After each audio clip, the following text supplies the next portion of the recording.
America's gun violence epidemic is spiraling. And despite the recent loss of young lives, some as young as 9 years old, the Republican Party doesn't care enough to pass, let alone even consider, common sense gun legislation.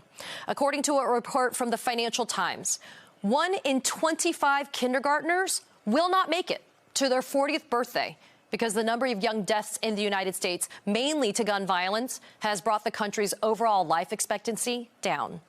A majority of Americans continue to support stricter gun laws as we reach more than 140 mass shootings so far this year. But during this weekend's 152nd annual NRA convention in Indianapolis, potential GOP 2024 frontrunners continue to push protecting guns over people. Let me make you a promise. As long as there is breath in my lungs, I will stand with you to ensure that the right to keep and bear arms shall not be infringed. I will continue to stand for the Second Amendment and the fight that we have in front of us. The Second Amendment ensures that the American people have the capacity to defend their lives, fortunes, and sacred honor. We value the fact that citizens have the right to protect themselves. Joining me now is Fred Guttenberg, the father of Jamie Guttenberg, who died in the Marjory Stoneman Douglas High School shooting in 2018.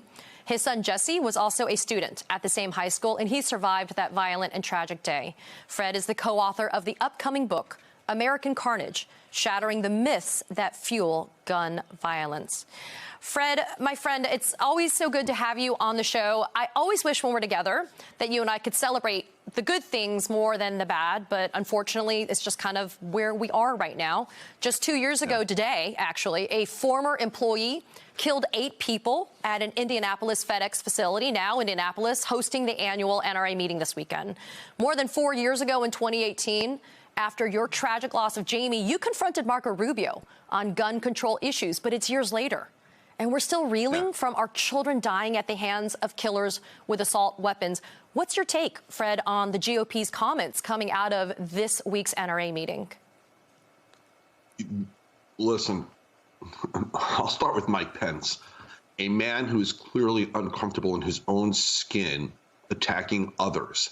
And I want to remind everybody, it wasn't just the Trump administration, it was the Trump-Pence administration that made this problem far worse with the COVID gun surge that they pulled on America, and with one of the very first actions that they did, removing regulations that in fact made it easier for those with a documented mental illness to get guns.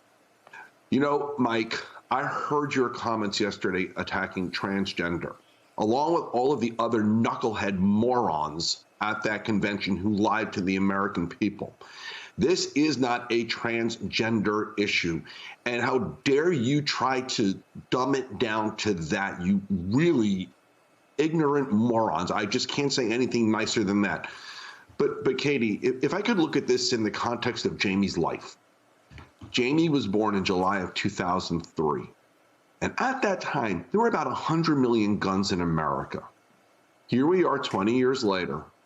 There's over 400 million plus ghost guns, plus these reckless human beings standing on the stage at the NRA convention asking for more. When they stand on that stage like they did yesterday saying something changed in America and the answer is more guns, the thing that actually changed in America is more guns. We went from 100 million to 400 million because of them.